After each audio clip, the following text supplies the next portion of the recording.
Bonjour à toutes et à tous, bienvenue dans cette Traders Room du lundi 14 septembre. On va faire le tour un peu de ce qui se passe sur les marchés après une semaine relativement volatile, on va dire, et surtout indécise. Parce que je vous rappelle, pour refaire brièvement ce qui s'est passé la semaine passée, eh bien nous avions eu les marchés américains qui étaient fermés le lundi pour cause de fête du travail. Nous avons eu dans le même temps, donc ce lundi même, des marchés européens qui ont finalement terminé à, enfin quasiment terminé à plus 2%, hein, ça dépend desquels, donc qui en ont profité. Et au final, les marchés américains ont ouvert quand même en repli. Et tout au long de la semaine, on a eu des hauts bas, hauts bas, hauts bas, avec d'ailleurs une légère, salut Loïc, une légère sous-performance des indices américains par rapport aux indices européens. Donc, on n'en sait pas forcément plus, mais on a quand même quelques éléments, je vais dire, qui sont positifs, en tout cas qui ne sont pas négatifs, concernant un petit peu les tendances. Donc, bon, concernant cette semaine, alors vous savez, la semaine dernière, salut Stéphane, salut Loïs. Maintenant, je vois le chat, il n'y a plus de bug. Alors, je sais pas du coup si c'était peut-être Facebook qui avait un bug ou je sais pas, c'est revenu en tout cas. Eh bien, nous avons eu, salut Boris, nous avons eu donc la semaine passée, vous savez, la Banque Centrale Européenne. Banque Centrale Européenne, qu'est-ce qu'elle a annoncé? Rien du tout. Du coup, on a eu une légère réaction positive de l'eurodoll. Je vous ai dit que je repassais, je changeais mon fusil d'épaule, si vous me suivez un peu à droite et à gauche, que je changeais mon fusil d'épaule, notamment mon fameux plan de vente, vous savez, 18-20 sur l'eurodoll. Pourquoi? Parce que j'avais un plan de vente pour le moment sur l'eurodoll, en tout cas depuis quelques semaines.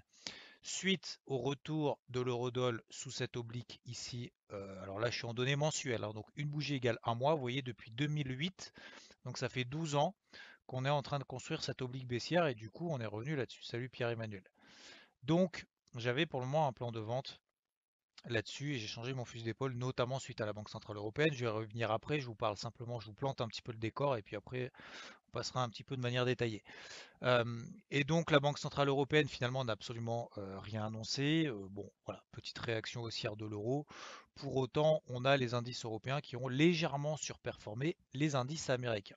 Voilà grosso modo la semaine passée. Les chiffres macro sont plus ou moins bons comme d'habitude. Il n'y a pas de nette amélioration, il n'y a pas de nette dégradation. On est absolument dans le même contexte. On a également eu donc les valeurs techno qui se sont pris une petite boîte, mais rien de bien méchant non plus. Je vous rappelle, si je prends ici simplement un graphique, je vous prends par exemple Apple, après les fameux splits, etc., etc. Début, allez, au plus bas, ouais, au plus bas, on était à 53 dollars, on a fait 135. Donc, vous voyez que oui, consolidation il y a, oui, il y a des petits des dégagements, etc. Mais c'est pas pour autant qu'on a un changement d'un point de vue fondamental de la boîte, du cash qu'elle a, de changement de comportement des consommateurs, etc., etc. Sachant que vous savez qu'il y a une keynote très prochainement. Ok, donc la keynote, ça ne changera pas forcément quelque chose comment dire, dans l'interprétation notamment des actionnaires sur l'action Apple, quoique. Mais globalement, sur beaucoup d'actions, on est revenu, comme d'ailleurs sur les indices américains, comme on l'avait déjà vu la semaine dernière, je le redonne ici. Si vous prenez par exemple le Dow Jones, on est revenu sur les bandes de Bollinger inférieures, également sur les mêmes 50 daily, etc., etc. Donc pour le moment, finalement, si on prend du recul par rapport alors je vais pas dire au crash, mais à la consolidation qu'on a eue il y a 2 semaines, on a brouté tout au long de la semaine ici. Alors, ce qui est délicat, c'est que moi, vous le savez peut-être, mais je n'ai cherché que des achats, d'accord, notamment sur les indices américains au contact de ces zones-là, que ce soit d'ailleurs sur le Dow, le SP, le Nasdaq. Je ne continue à chercher que des achats, notamment du fait de la préservation pour le moment de cette zone clé. D'accord? C'est pas forcément évident à tenir. Pourquoi? Parce qu'effectivement, ça peut aller très très vite. Et en même temps, donc d'un côté, on n'a pas non plus la rupture de ces zones clés. D'accord? Donc pour moi, tant qu'on n'a pas la rupture de ces zones clés, il n'y a pas péril dans la demeure. Ok, donc je vais continuer pour le moment dans cette zone-là de chercher des achats. Il nous faudra bien évidemment des confirmations un peu plus précises, un peu plus solides, notamment sur des unités temps daily et horaires. Donc pour planter un petit peu le décor, nous avons également donc cette semaine la Fed, d'accord, donc la réunion du FOMC. Est-ce que ça apportera des précisions un petit peu sur la suite? Pas forcément, parce qu'on ne s'attend pas non plus à ce que la Fed resserre sa politique monétaire, loin de là.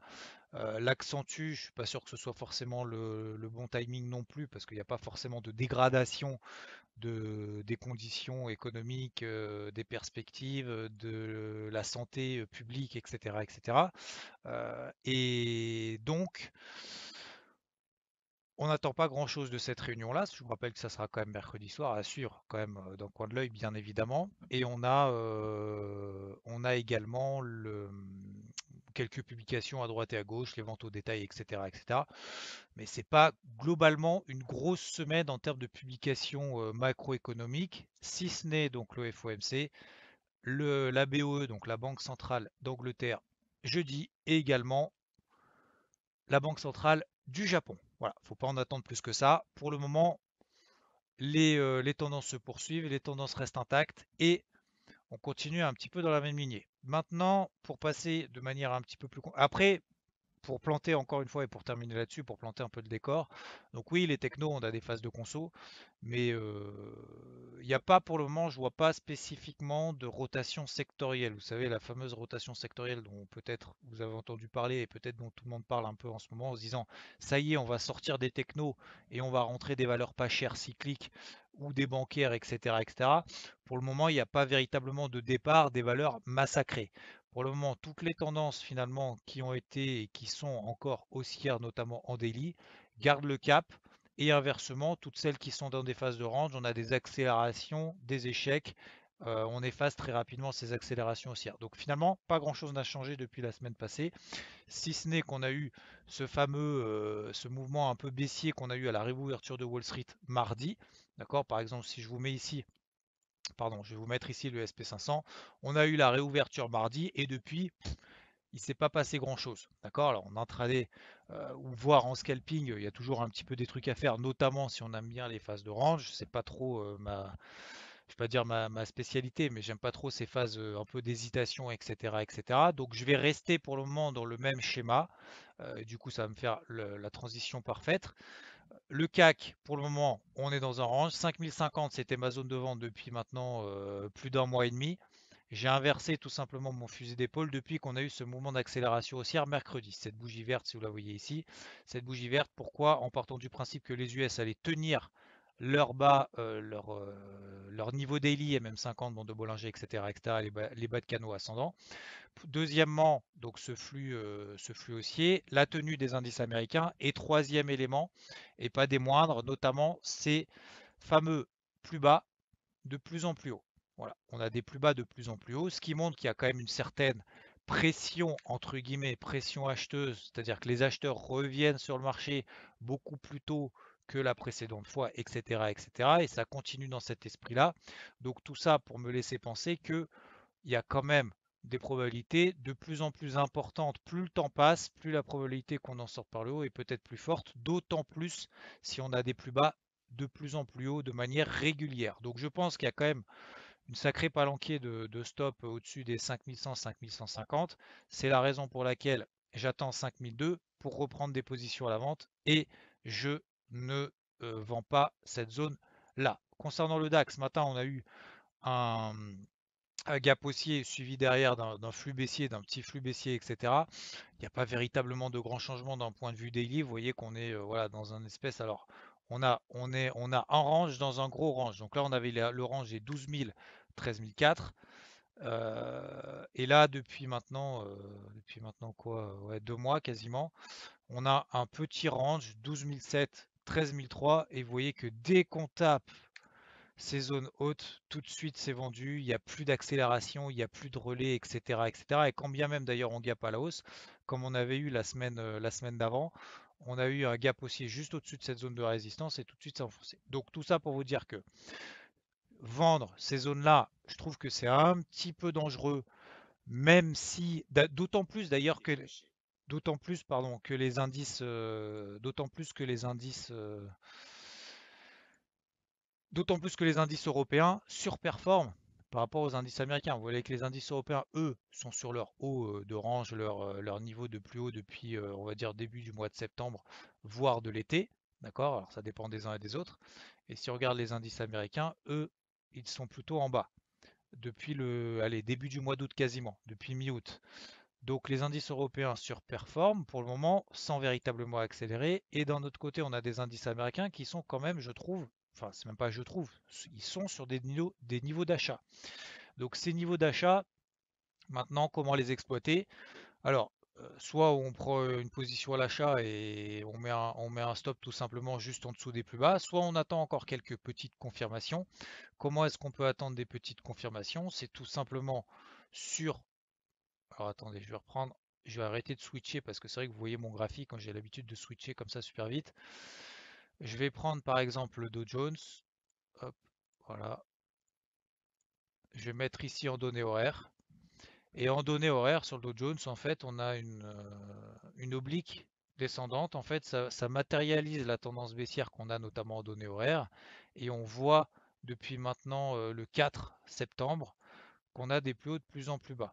Et tant que cette ligne finalement qui met sous pression un petit peu les cours depuis maintenant, allez, on va dire 15 jours à la louche, tant qu'on a cette pression baissière, pour le moment, on n'a pas de flux véritablement qui se met en place. Vous avez vu ce matin notamment, si on prend les indices américains, donc qui ne sont pas en cash, mais avec l'open qu'on a eu en Europe, ben, vous voyez que dès 9 heures, on a touché, on a reconstruit à nouveau comme par hasard, on a retouché, renforcé à nouveau cette oblique ici qui met un petit peu au-dessus de notre tête une certaine pression, en tout cas en données horaires. Et bien tant qu'on ne la passe pas, a priori pour le moment on n'a pas de gros flux qui se met en place. Donc je vais surveiller ces niveaux-là. D'ailleurs vous voyez que j'ai mon alerte sur le gold, parce que je vous rappelle que je cherche toujours des achats sur le gold et sur l'argent, toujours acheteur sur ces deux métaux précieux. Là, je vais revenir juste après. Je ne change pas également de fusil d'épaule. Donc, une zone à surveiller sur le dos. Si vous êtes d'accord, bien évidemment, hein. Alors, voilà, bien évidemment, vous le savez qu'il faut être d'accord avec ce qu'on fait. Je vous donne pas des plans comme ça à suivre bêtement, entre guillemets, et il faut faire ci, il faut faire ça. Loin de là. Le but, c'est simplement de vous donner quelques idées et peut-être quelques pistes de réflexion et peut-être des choses, de vous donner des éléments peut-être que vous n'auriez pas vus. Mais voilà, voilà pour moi mon plan. Ça va être toutes ces zones-là, ces hauts d'obliques baissières qu'on a en données horaires pour être franchis, pour libérer un potentiel et pour peut-être valider notamment regardez ces grosses zones qu'on a, que ce soit d'ailleurs ici sur le Dow Jones, c'est les plus hauts finalement du début du mois de juin, ici, MM50, bande de Bollinger inférieure, et partant du principe que pour le moment on a tenu cette zone-là et qu'on va reprendre tout simplement le fil conducteur dans lequel on est depuis mi-mars. Voilà, donc les tendances haussières ne sont pas entachées. Oui, il y a quelques pressions, etc., etc. Mais pour le moment, ce n'est pas le cas. Et si vous regardez sur tous les autres indices, notamment les indices américains, parce que là, on est plutôt sur les indices américains que les indices européens qui ont a priori quand même un petit peu plus de mal, même si encore une fois, ils surperformaient la semaine dernière. Sur le SP500, on a voilà, cette MM50, bande de Bollinger inférieure, une espèce d'oblique qu'on a depuis mi-avril, les tendances haussières qui perdurent, des zones soit qui avaient déjà été constituées, par exemple sur l'indice Dow Jones qui était le plus haut du début du mois de juin, soit sur le SP500, si vous étiez là la semaine dernière, vous avez dit moi pour moi c'était plutôt 3004. 3004 on a tenu 2 jours et au bout de 2 jours elle a été pétée tout simplement parce qu'en fait sur le SP500 la zone n'était pas bonne, c'était la zone des 3300, 3300 c'était notamment cette MM50 et cette bande de Bollinger inférieure. Pourquoi c'était 3004 chez moi sur le SP500? Tout simplement parce qu'en tout cas jusqu'à présent, le SP500 surperformait, c'est-à-dire qu'il montait plus vite et il baissait moins vite que ses copains, notamment le Dow Jones. D'accord? Donc en fait, on a eu plutôt, voilà, on s'est un peu délesté quand même des valeurs techno, mais sans plus que ça. Voilà. Et si vous regardez notamment par exemple le Nasdaq, c'est exactement la même chose. Le Nasdaq est encore plus propre que ses deux copains.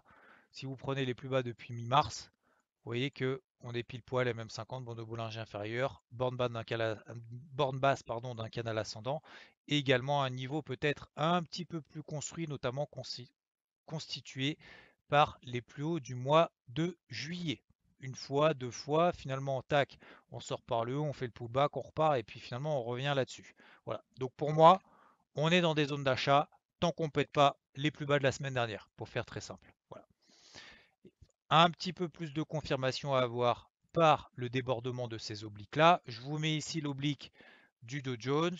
Je crois que je l'avais tracé aussi sur le SP500. Elle est où? Elle est là. Voilà l'oblique ici en horaire sur le SP500. C'est exactement la même. Et vous avez exactement la même sur le Nasdaq, ici. Si vous effacez un petit peu cet excès qu'on a là, etc., ça vous donne les gros niveaux, donc les 11 003 sur le Nasdaq, allez, les 28 000 à la louche sur le SP500, sur le Dow Jones, pardon, sachant qu'en plus sur le Dow Jones, ce qui est intéressant, regardez, si on se remet en daily, les 28 000 sur le Dow Jones, ça correspond au corps, au haut du corps de la bougie baissière impulsive qu'on avait fait jeudi dernier. Vous vous souvenez, on avait réagi, bim, c'était parti, puis finalement grosse réaction baissière. Et en fait, ça correspond à ce corps de bougie-là. Donc si on repasse au-dessus des 28 000, sachant qu'on n'allait pas très loin, on est à 27 860. Là, a priori, on devrait ouvrir autour des 27 850, voire 27 009. Et donc finalement, on n'en est pas très loin. Si on avale cette bougie impulsive baissière, peut-être que le marché, à un moment donné, on se dira, bon, bah ça y est, on a effacé finalement toute la pression qu'on avait, on l'efface, on ne fait plus maintenant de plus, de plus haut, de plus en plus bas, ici notamment en horaire, on fait sauter le bouchon au-dessus des 28 000, et derrière, il y a un flux qui se met en place. Avantage, c'est qu'on a des invalidations peut-être un petit peu plus évidentes, d'accord? Sur le dos, par exemple, les plus bas qu'on a réalisés ce matin, 27 800, ok? Première invalidation intraday, et ensuite sous les plus bas de la semaine dernière, comme je vous l'ai dit tout à l'heure, sous les 27 400, 27 300. Voilà. Ça vous donne après ces gros niveaux-là, 28 000, etc., etc. Voilà. Après, bien évidemment, on peut pas, on n'a pas de boule de cristal, on peut pas savoir à l'avance si ça y est, ça va partir par le haut, etc. C'est pour ça que on peut très bien attendre un petit peu des confirmations, histoire d'avoir des éléments au moins techniques supplémentaires. Mais voilà, ceux qui ont après des convictions un peu plus fortes, pourquoi pas chercher des achats à partir de maintenant, tout simplement, encore une fois, parce que ces gros niveaux daily tiennent. Voilà. Ok, voilà, je pense qu'on a fait le tour des indices. Et d'ailleurs, et pour terminer là-dessus, regardez un petit peu le Nikkei, c'est toujours le même plan que j'ai depuis maintenant. Ah, là aussi, depuis un mois, hein, le temps passe vite.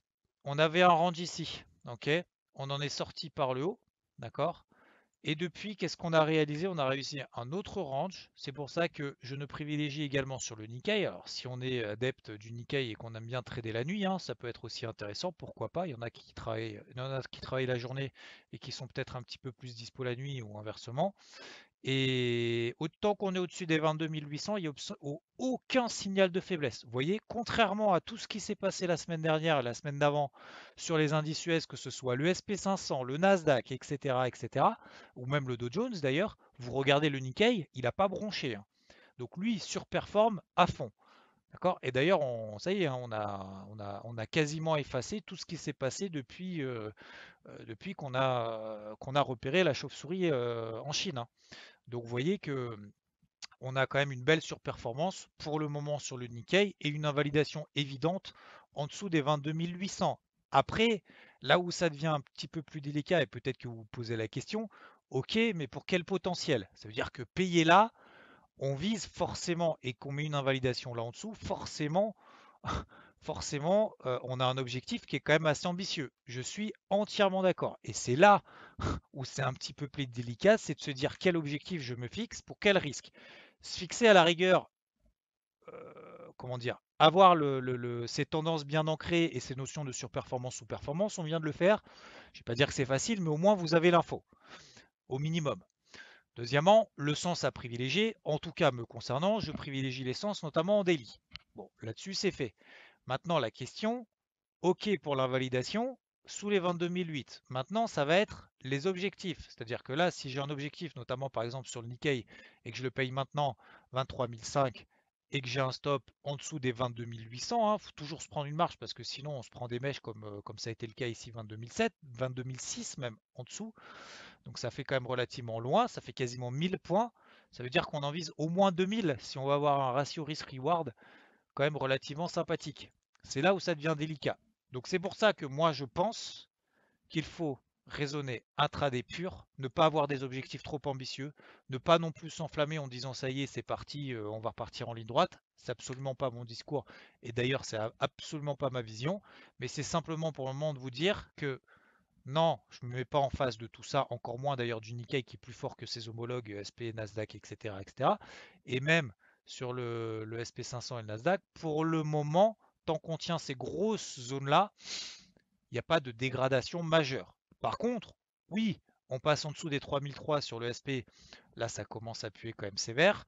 23 200, 23 300, oui, là ça commence à sentir vraiment mauvais. Et si le Nasdaq il purge vraiment, et c'est aussi mon discours aussi quand même depuis quelques temps, c'est de vous dire que la correction, ok, alors les Apple, etc., les Amazon, machin, ont consolidé. D'accord, mais elles ont pris combien depuis le début de l'année? Je parle pas depuis le creux qu'on a fait de la crise, hein. Je parle depuis le début de l'année, depuis là-haut. Depuis le début de l'année, elles ont pris, pour certaines, 70-80%, avec la correction qu'on a eue de, pour certaines, 10-15%. Donc, donc ça veut dire que pour le moment, ce qu'on a eu là, j'ai vu certaines fois, oui, c'est un sell-off, c'est un crack, etc.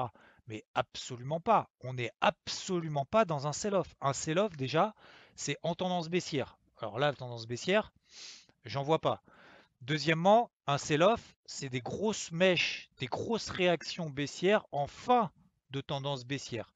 C'est-à-dire des grosses mèches où derrière on a un aspirateur haussier et là on a séché tous les stops des acheteurs. Là on se dit allez on capitule, c'est terminé, je lâche parce que je me suis mis trop en exposition max, etc. etc. Et là c'est le sell-off. Et là on peut marquer éventuellement des points bas. À la limite, là, on pourrait peut-être, je dis bien peut-être, parler de sell-off. Là, on ne peut pas parler de sell-off. Ça, c'est pas un sell-off. Ça, c'est une conso de 10% de certaines valeurs qui ont pris 80% depuis le début de l'année. Plus de 100%, 100, 120% depuis les plus bas de la crise. C'est pas un sell-off du tout. C'est juste une conso à un moment donné, des dégagements, etc. etc. Voilà. Ok. Euh, Sur les métaux précieux, toujours chercher des achats. Pourquoi? Très simple. Tendance haussière primaire. Phase de conso ici. Alors pas forcément sous la forme d'orange, c'est un triangle descendant, j'aime pas trop, mais on a un support clairement identifié à 1910 dollars. Toujours chercher des achats, toujours chercher des achats, etc., etc. On avait eu des premiers signaux à 1941 dollars que j'avais payé d'ailleurs ici sur le gold. On a fait 1941 dollars pour ceux qui me suivent. Je ne sais pas si vous en faites partie ou pas, mais si vous vous en souvenez. 1941 dollars ici, qu'est-ce qu'on a? On a cette phase de conso. Test ici de cette zone. Parfait. On tient, on réouvre, bim, on met un élan haussier. Premier signal, j'y vais, je ne me pose pas de questions, stop en dessous, ça part tout de suite. On fait 1941 dollars, 1967 dollars et derrière, on a un énorme pullback ici qui prête à confusion. Et finalement, on le réintègre et aujourd'hui, on remet une verte. Donc, je vais continuer dans cette stratégie. Déjà, pour ces éléments techniques que vous connaissez déjà, parce que je vous l'ai déjà partagé. Donc, oui, toujours à privilégier à l'achat, toujours à privilégier à l'achat. Même chose sur le silver. On peut prendre l'un ou l'autre ou les deux. Attention à ne pas se surexposer non plus, parce que je vous rappelle quand même que l'or va pas monter alors que l'argent va baisser. D'accord? Et dans le même temps, l'argent va baisser. Donc, on est quand même dans une corrélation plus ou moins étroite. Qu'est-ce que ça veut dire? Ça veut dire que si on commence à charger la mule sur le gold plus sur l'argent, ça vous fait une exposition double. D'accord?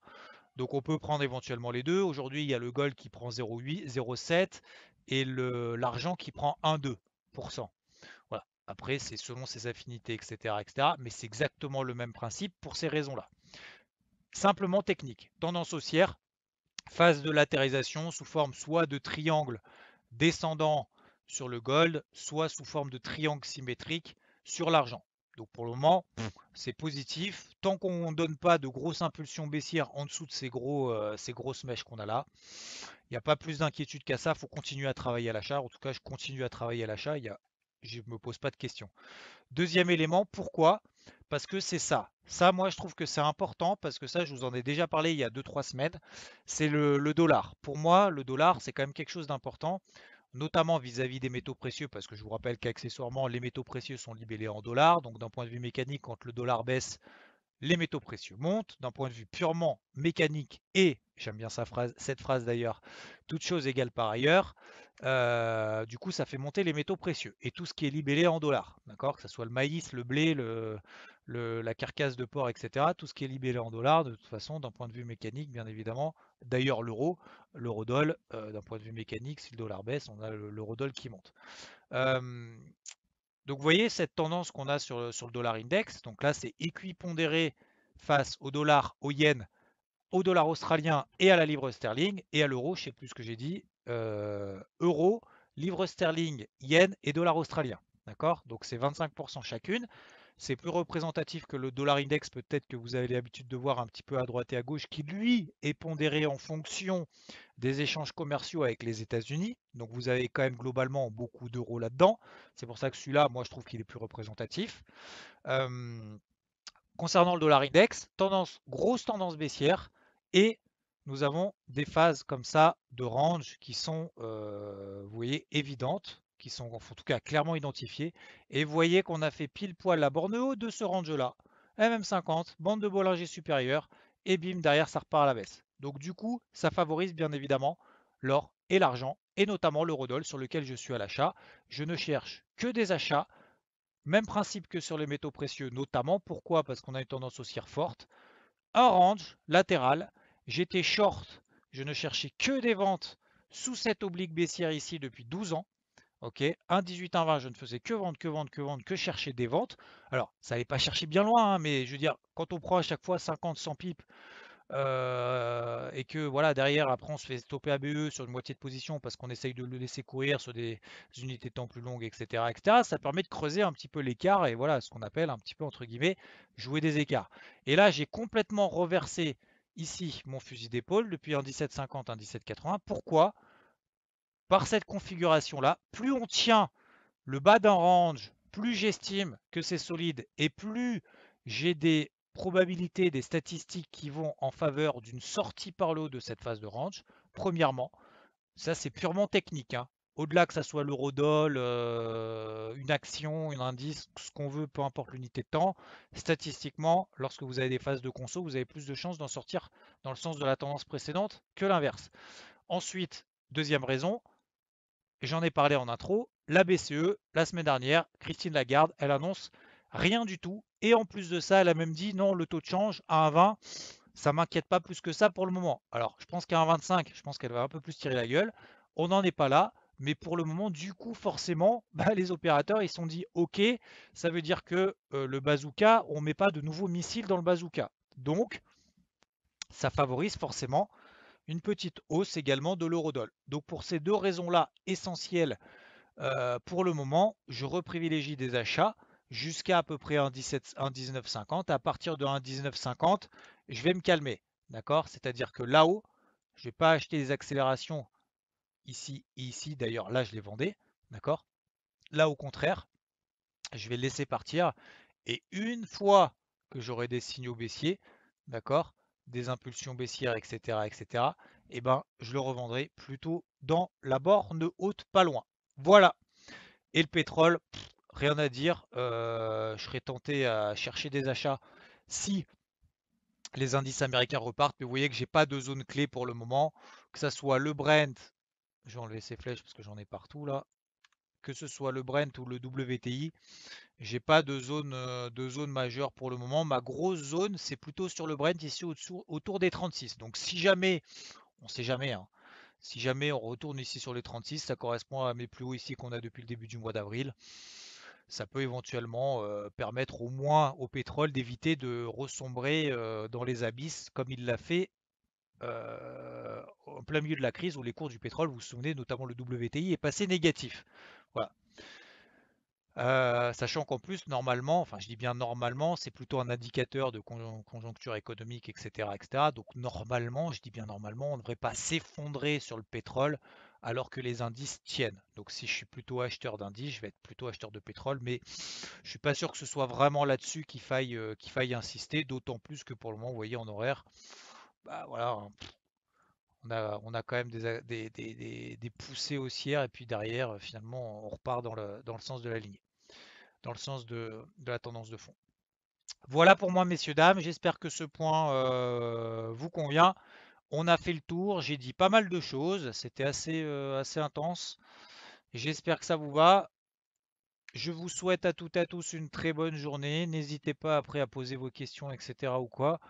Je me ferai un plaisir d'essayer d'y répondre du mieux possible si je peux vous répondre.